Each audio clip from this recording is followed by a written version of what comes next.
Hello students, welcome to all of you on my YouTube channel Shukla and company.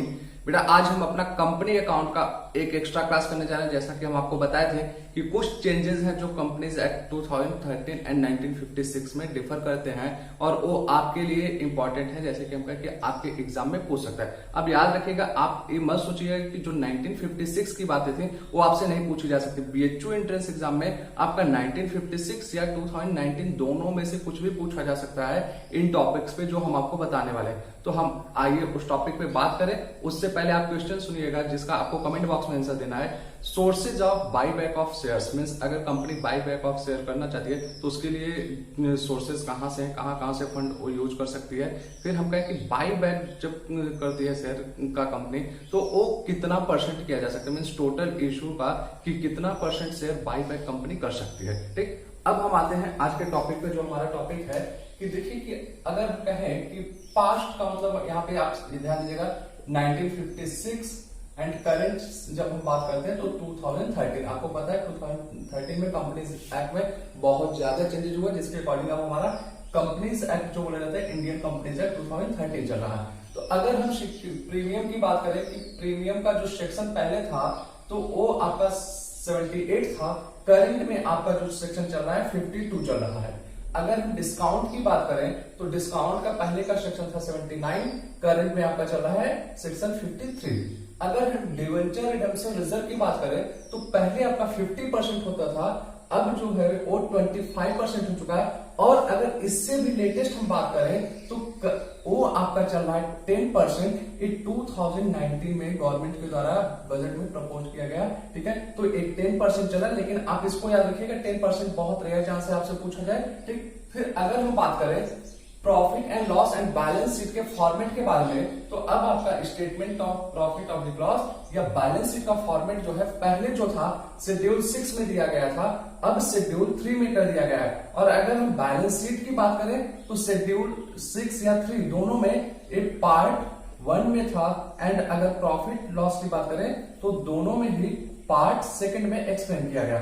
फिर methods of अगर हम कहें कि बैलेंस शीट बनाने की बात किया जाए कि मींस इसका प्रेजेंटेशन करना कैसे है, वो पहले आपका था हॉरिजॉन्टल मेथड, अब जो चल रहा है वर्टिकल। अगर हॉरिजॉन्टल की हम बात करें, हॉरिजॉन्टल आपको याद हो पहले क्या होता था, लायबिलिटीज एसेट्स इस तरीके से होता था। लेकिन वर्टिकल की बात करें अब क्या हो चुका है, आपका बैलेंस शीट जो होता है यहाँ पे पहले लायबिलिटीज की बात आई, फिर जहां पे लायबिलिटीज आपकी खत्म होती है वहां से फिर एसेट से स्टार्ट होता है, कुछ इस तरीके का है। फिर आपका 2 कॉलम होते हैं, current values and previous values.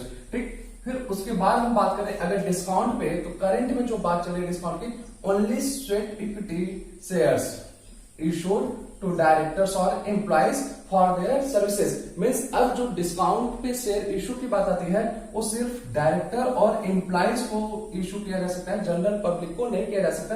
A section 54 of the companies act 2013 में बोला गया है। ठीक है, पहले क्या था कि आपका जो डिस्काउंट पे होता था सभी को किया जा सकता था, जनरल पब्लिक को, बस उसमें कंडीशन ये रहती थी कि हम कहें कि फर्स्ट टाइम शेयर को इशू करना होता था, कंपनी को डिस्काउंट पे नहीं कर सकती थी।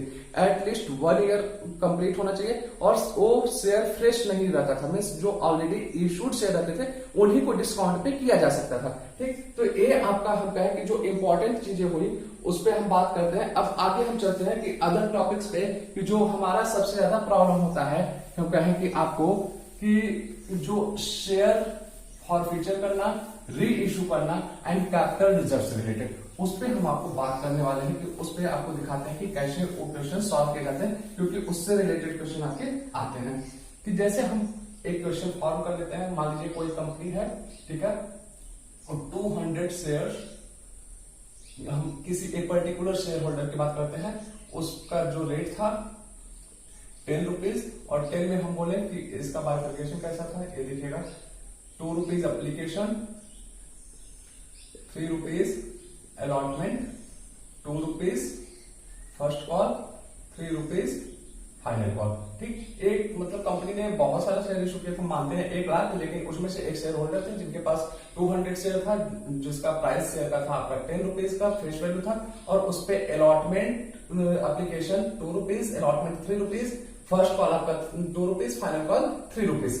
अब बात आती है कि इन्होंने क्या किया कि हम कहते हैं कंपनी ने मान लीजिए ए शेयर जो इशू था आपका फेस वैल्यू पे था, ठीक। यहां पे इन्होंने क्या किया, एप्लीकेशन का मनी दिया, अलॉटमेंट का मनी दे दिया, फर्स्ट कॉल फाइनल कॉल नहीं देते हैं।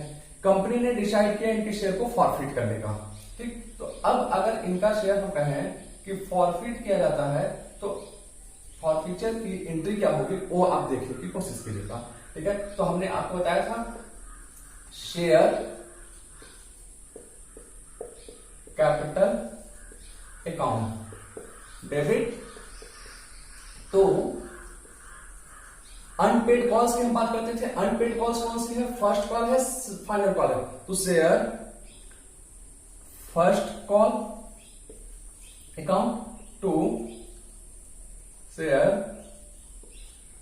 फाइनल कॉल अकाउंट एंड फिर बात आती है हमारा टू शेयर फॉरफीचर अकाउंट। अब यहां पे हम बोले थे कि शेयर कैपिटल जो होता है ये आपका फेस वैल्यू से क्या होगा, डेबिट होगा। मीन्स अगर आपका शेयर फेस वैल्यू पे इशू किया गया था और आफ्टर फाइनल कॉल इसको फॉरफिट कर रहे हैं तो 200 शेयर आपने फॉरफिट किया 10 रुपीज के रेट से, तो 2000 यहां पे हमका first call and final call में वो मनी आएगा जो आपको रिसीव नहीं हुआ। अनपेड कॉल्स का तो 2 रुपीज था, तो यहां पे ध्यान दीजिएगा ये आपका हो जाएगा 4000 एंड यहां पे आपका शेयर फाइनल कॉल का 3 रुपीज था, तो होगा आपका नहीं, यहाँ पे ध्यान दीजिएगा 400 एंड ये आपका होगा 600। फिर हम बात करें कि 2 rupees and 3 rupees means application और अलॉटमेंट का पैसा आपको रिसीव हो चुका था, तो वो 5 रुपीज टोटल आपको कितने शेयर का रिसीव हुआ है 200 पे, तो यहां पे आप उसको कर देंगे 1000। अब देखिए ये आपका क्या हुआ कि डेबिट और क्रेडिट इक्वल हो चुका है। अब इसी शेयर को हम री इशू की बात करते हैं, ठीक है। अब आइए देखते हैं इसका री इशू। अगर हम कहें कि ए शेयर जो री इशू हुआ है वो क्या किया गया 10 रुपीज पे री इशू किया गया, मीन्स जो आपका फेस वैल्यू था उसी पे री इशू कर दिया गया। तो आप ध्यान दीजिएगा यहां पे एंट्री होगी bank account debit to share capital account, और हम मान के चलते हैं पूरा शेयर आपका क्या किया गया है, इशू किया गया है। तो अब ऐसे केस में आपका यहाँ पे जो होगा 2000 अमाउंट आ जाएगा, और फिर उसके बाद दूसरी एंट्री आप क्या करेंगे कैपिटल रिजर्व में ट्रांसफर करने का, मीन्स फॉर फ्यूचर का जो आपका अमाउंट होता था वो कैपिटल रिजर्व में ट्रांसफर हो जाता है। तो लीजिए हम यहां पे करते हैं share forfeiture account debit to capital reserve. और अगर हम कैपिटल रिजर्व की बात करें तो यहां पे जब पूरा शेयर इशू कर दिया गया 1000 रुपीज फुल जो है आपका कैपिटल रिजर्व में चला जाएगा, सारा पैसा ट्रांसफर कर दिया गया। अब हम उसके बाद बात करें कि ये तो आपका हुआ कि फुल शेयर रीइशू किया गया। अब हम कहते हैं यहां पे मान लीजिए 50% शेयर को रीइशू किया। मामला यहां से अब आपका थोड़ा सा डिफिकल्ट बनना शुरू होता है, लेकिन अभी फेस वैल्यू का है उतना प्रॉब्लम नहीं होगा। जब 50% शेयर आप इशू करेंगे तो यहां पे आपका क्या होगा कि 50% मतलब कि 200 का 50% आप निकालेंगे तो 100 शेयर आपने री इशू किया। तो 100 शेयर जब री इशू करेंगे तो यहां पे हम कहेंगे आपका अमाउंट जो होगा 10 रुपीज के रेट से अगर मल्टीप्लाई करेंगे तो 1000 होगा।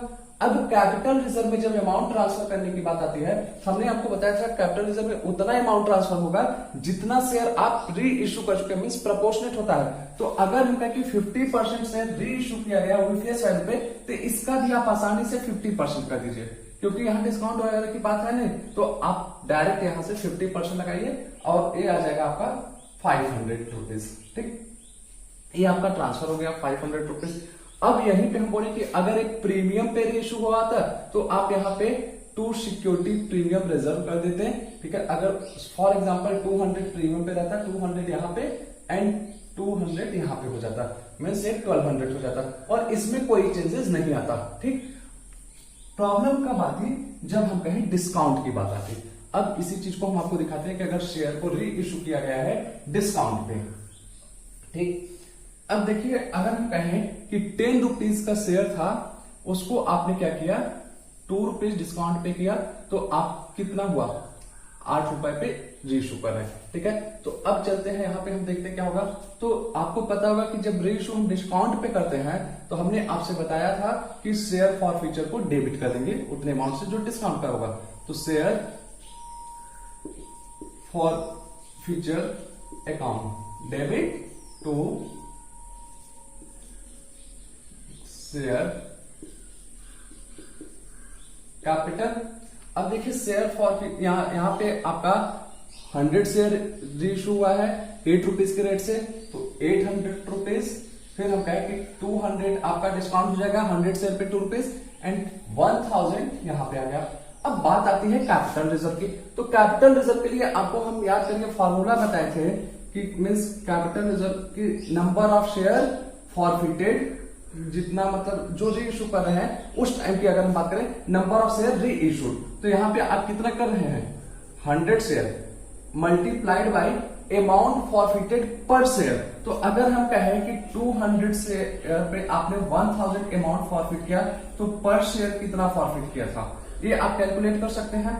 0 कैंसिल 5 रुपीज का, ठीक है। तो ये लीजिए हमने किया 5 माइनस नंबर ऑफ शेयर री issued multiplied by discount means amount of discount given पर शेयर ऑन री इशू। तो ये आप कर सकते हैं 2 रुपीज। तो यहां पे सॉल्व करेंगे आप 500 माइनस 200 तो आपका आएगा 300 रुपीज। ये हो गया 300। अब एक क्वेश्चन आपका यहां से और बनता है कि जब कंपनी कोई भी शेयर री इशू कर रही है उस पे जो डिस्काउंट का अमाउंट है मैक्सिमम कितना डिस्काउंट दे सकती है नॉर्मल केस में। तो आप याद रखिएगा जो अमाउंट कंपनी फॉरफिट की हुई होगी मैक्सिमम उतना डिस्काउंट दिया जा सकता है। अगर हम यहाँ पे मैक्सिमम डिस्काउंट देने की बात करते हैं तो 5 रुपीज का मैक्सिमम डिस्काउंट दिया जा सकता था री इशू के टाइम पे, ठीक। और दूसरा क्वेश्चन यहाँ पे आता है कि कई बार आपसे पूछ लिया जाता है कि अगर कंपनी ने शेयर को फॉरफिट किया है, री इशू कंपनी करना चाहती है शेयर को, तो उस शेयर पे मिनिमम कितना अमाउंट रिसीव कर सकती है कंपनी। तो नॉर्मल केस में आप याद रखिएगा मिनिमम रिसीव की बात की जाए, मिनिमम चार्ज के नाम से पूछा जाता है। मिनिमम चार्ज मीन्स री इशू पे कंपनी मिनिमम कितना रुपए चार्ज करेगी।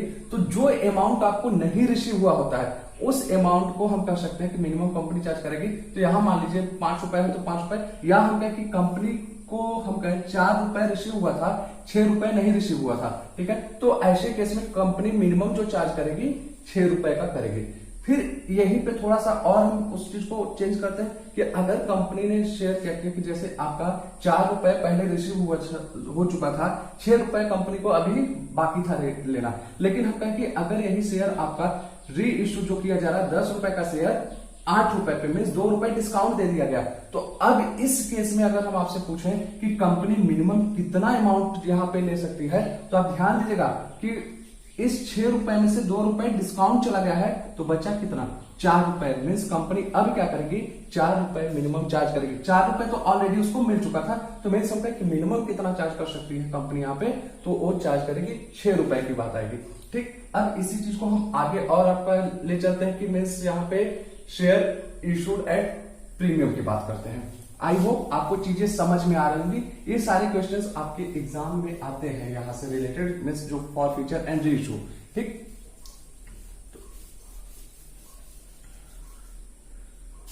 अब यहां पे फेस वैल्यू की जगह हम करते हैं प्रीमियम, और प्रीमियम हम मान लेते हैं 2 रुपए की बात आती है, ठीक है। तो अब प्रीमियम में आपको 2 केसेस थे कि पहला आपका केस था कि जब प्रीमियम का अमाउंट आपको रिसीव हो चुका हो, रिसीव हो चुका होगा तो कोई प्रॉब्लम नहीं है, जैसे अभी हमने किया है ऐसे ही हम काम करेंगे, वहां पे दिक्कत नहीं है। लेकिन अब हम कहें कि एक प्रीमियम का अमाउंट हमें क्या हुआ है नहीं रिसीव हुआ, मीन्स 2 रुपए नॉट रिसीव, जो प्रीमियम का था 2 रुपीज वो नॉट रिसीव की बात है।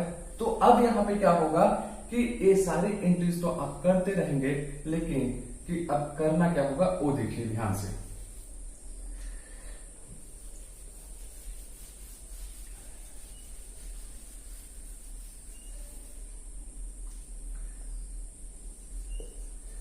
Share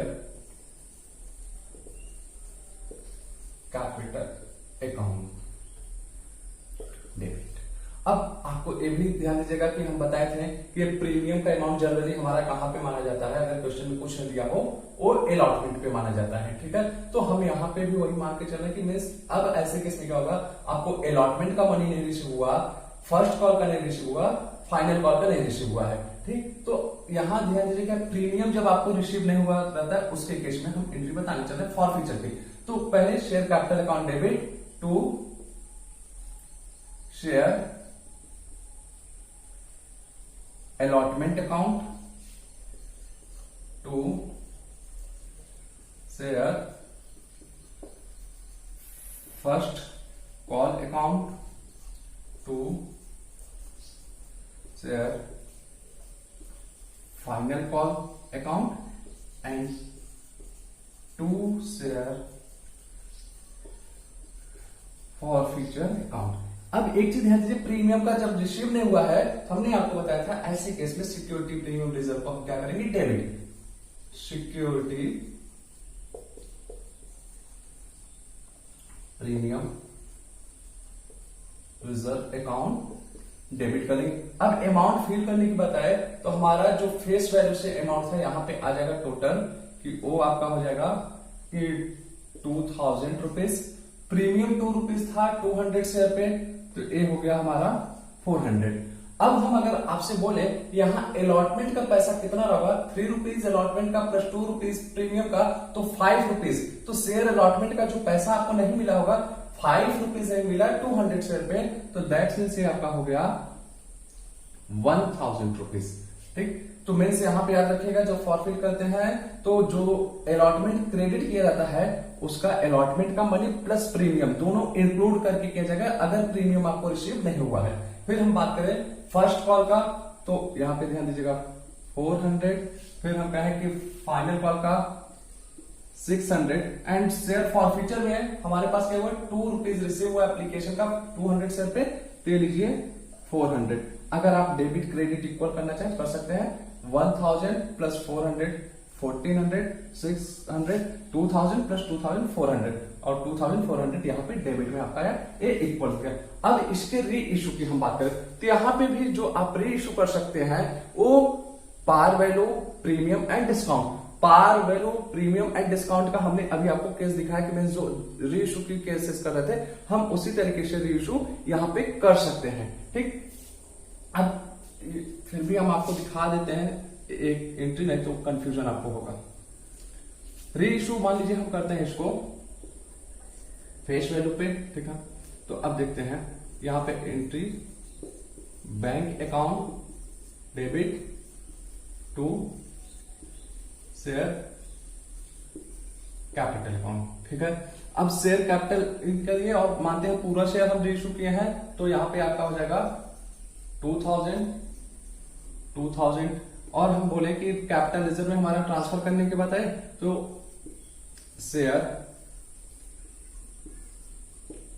forfeiture account debit to capital reserve account, ये आपका आ जाएगा जो पूरा अमाउंट था 400 का।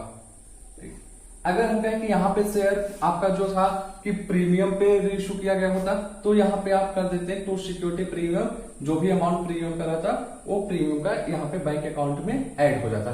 ठीक, अगर डिस्काउंट में की होते तो यहाँ पे हम कर देते शेयर फॉरफीचर अकाउंट डेबिट और जो अमाउंट डिस्काउंट कर रहा था उतना यहां से माइनस करके तब आपका क्या करते हैं कैपिटल रिजर्व में ट्रांसफर करते हैं। ठीक, ये बातें आई आपकी क्या कि यहाँ पे बात होती है कि री इशू की, अगर शेयर को आप फॉरफिट किए हैं जो प्रीमियम पे री इशू किया गया था। अब मेन चीज जो आपको थोड़ा सा प्रॉब्लम क्रिएट होता है वो अगर हम कहें शेयर डिस्काउंट पे री इशू किया गया हो उसके फॉरफिट की बात करें तो वहां पे, ठीक है, तो उसको भी हम देख लेते हैं।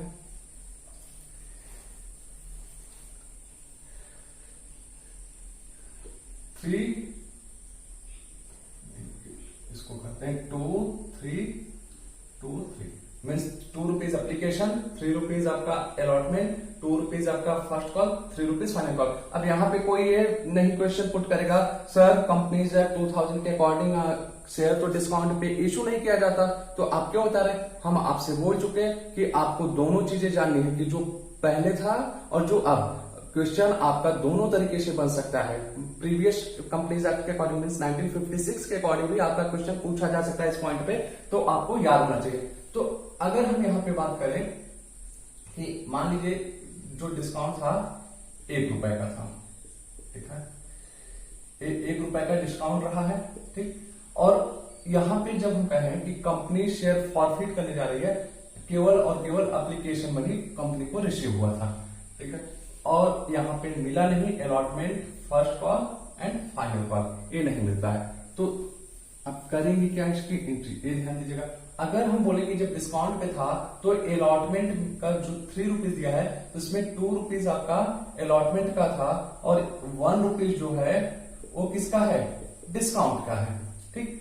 पहला क्वेश्चन यहां से आप ध्यान से सुन लीजिए जो आपका आता है, जब कंपनी शेयर को री इश्यू करने वाली होती है, ठीक है, तो री इश्यू के टाइम 2 चीजें आपको ध्यान देना होता है कि अगर कंपनी शेयर को री इश्यू कर रही है, फॉर एग्जांपल 1 रुपए पे डिस्काउंट है वहां पे, तो इसको आप शेयर फॉर फ्यूचर में नहीं डेबिट करेंगे, इसको आप करेंगे डिस्काउंट में, ठीक है, discount on issue of share. लेकिन हम कहें कि कंपनी अगर शेयर को री इश्यू कर रही है 2 रुपीज पे डिस्काउंट पे, तो 1 रुपए आपका शेयर फॉर फ्यूचर में जाएगा, 1 रुपए जो है आपका डिस्काउंट में जाएगा। मीन जो आपका पहले से ऑलरेडी शेयर डिस्काउंट पे इशूड था, अगर उसको री इशू किया जाता है डिस्काउंट पे, तो ध्यान देना पड़ता है कि अगर डिस्काउंट का अमाउंट पहले के डिस्काउंट के बराबर है तो उसको आप डिस्काउंट अकाउंट में ही करेंगे। लेकिन अगर हम कहें कि वो डिस्काउंट का अमाउंट प्रीवियस डिस्काउंट से एक्सीड करता है, तो जो अमाउंट प्रीवियस डिस्काउंट से अधिक करेगा मीन्स इंक्रीज करेगा, केवल और केवल उसी पोर्शन को हम शेयर फॉर फ्यूचर अकाउंट में ले जाते हैं, मीन्स कैपिटल रिजर्व में जो पैसा ट्रांसफर करना था उसका डिडक्शन करते हैं। अभी आपको समझ में आ जाएगा। अब यहाँ पे हम एंट्री करते हैं capital share capital account debit share allotment. Share allotment का मेन अमाउंट कितना है, 2 रुपीज का है, तो लीजिए यहाँ पे हम करते हैं कि 400 और डिस्काउंट यहाँ पे आपका था 1 रुपीज का, तो वो क्रेडिट हो जाएगा यहाँ पे discount on issue of share account 1 rupees का डिस्काउंट, तो 200। फिर हम बात करें फर्स्ट कॉल का पैसा 400, 600 आपका फाइनल कॉल का, एंड हम बात करें फॉर फ्यूचर पे 400। आप इसको ऐड कर सकते हैं, 600 400 आपका वो 1000, 414, 1800, 2000 इक्वल हो गया, ठीक। अब हम इसके री इशू पे बात करने चलते हैं। री इशू में अगर पार वैल्यू पे किया जाए या प्रीमियम पे, वहां पे हमें नहीं लगता आपको कोई प्रॉब्लम होगा, वहां पे आप कैपिटल रिजर्व में आसानी से ट्रांसफर कर सकते हैं। लेकिन हम कहें कि अगर इसको री इशू किया जाता है डिस्काउंट पे, ठीक है, और री इशू का जो डिस्काउंट का अमाउंट है हम मान के चल रहे हैं, पहला जो हमारा केस है 1 रुपीज का, तो ऐसे केस में आप ध्यान दीजिएगा एंट्री क्या होगा, bank account debit discount on issue of share account debit to share capital account. अब 1 रुपए अगर आपका यहां पे हम कहें कि डिस्काउंट है तो 200 हो जाएगा, एंड यहाँ पे बाकी आपका 9 रुपीज का शेयर इशू किया गया है, तो वो हो जाएगा 1800 और 2000 यहाँ पे आपका अमाउंट आ गया। और कैपिटल रिजर्व की अगर हम बात करें तो यहाँ पे आप कर सकते हैं share forfeiture account debit to capital reserve account, और अमाउंट आ जाएगा 400 आपका यहाँ पूरा कैपिटल रिजर्व में, ठीक। ये आपका हो गया कि अगर डिस्काउंट का अमाउंट जो है री इशू पे प्रीवियस डिस्काउंट के इक्वल है। अब दूसरा हम आपको यहां पे दिखाते हैं कि अगर हम कहें कि ए री इशू जो आपका हो रहा है, यहां पे जो डिस्काउंट का अमाउंट है आपका, हम चलिए कहते हैं मान लेते हैं 3 रुपीज है, तो अब इस 3 रुपीज में आप ध्यान दीजिए 1 रुपीज तो प्रीवियस रहा है, 2 रुपीज आपका करंट में एक्स्ट्रा डिस्काउंट दिया गया है, ठीक है। तो अब इस पे अगर हम क्वेश्चन को सॉल्व करें तो देखिएगा कैसे होता है, bank account debit discount on issue of share. यहां पे ध्यान दीजिएगा, री इशू ऑफ कर लीजिएगा, दोबारा किया जा रहा है। तो री इशू अकाउंट डेबिट, फिर share forfeiture account debit to share capital account. अब हम बात करें बैंक अकाउंट में कौन सा अमाउंट जाएगा, जो कंपनी को रिसीव होगा। तो 3 रुपीज अगर डिस्काउंट कर दिया गया तो शेयर कितने पे इश्यू हुआ, 7 रुपीज पे। 7 रुपीज मल्टीप्लाइड बाई 200 शेयर, तो यहां पे आप कर सकते हैं 1400। डिस्काउंट की अगर हम बात करें तो 1 रुपीज पहले का डिस्काउंट था, तो 200 शेयर पे 200, फिर आपका 2 रुपीज एक्स्ट्रा जो डिस्काउंट हुआ है उसको अगर हम कहें तो 200 शेयर पे 2 रुपीज का डिस्काउंट, तो वो आ गया 400, और यहाँ पे शेयर कैपिटल में आपका टोटल हो जाएगा 2000। और अगर अब हम यहाँ पे आपसे पूछें कि कैपिटल रिजर्व में क्या अमाउंट जाएगा, तो आपका डायरेक्ट आंसर होना चाहिए नील। देख सकते हैं क्योंकि 400 ऑलरेडी पूरा आ चुका है। लेकिन अगर हम कहें यहीं पे अगर ए 2 रुपीज डिस्काउंट रहा होता है रेशो पे, तो आपका ए डिस्काउंट का अमाउंट जो शेयर फॉरफीचर का था तो 200 हो जाता, और कैपिटल रिजर्व में 200 आप ट्रांसफर कर सकते थे। ठीक है, ये बेसिकली यहाँ पे आपको हमें समझाना था जो री इशू और फॉरफीचर से रिलेटेड बातें थी। आई होप अब आप लोगों का सारा डाउट्स क्लियर हो चुका होगा। अगर अभी भी कुछ डाउट्स होगा तो आप बताइएगा। ठीक है, आज की क्लास कैसी लगी ये भी कमेंट सेक्शन में आप बताइएगा। तो मिलते हैं नेक्स्ट क्लास में नए टॉपिक के साथ, तब तक के लिए गुड लक, थैंक यू।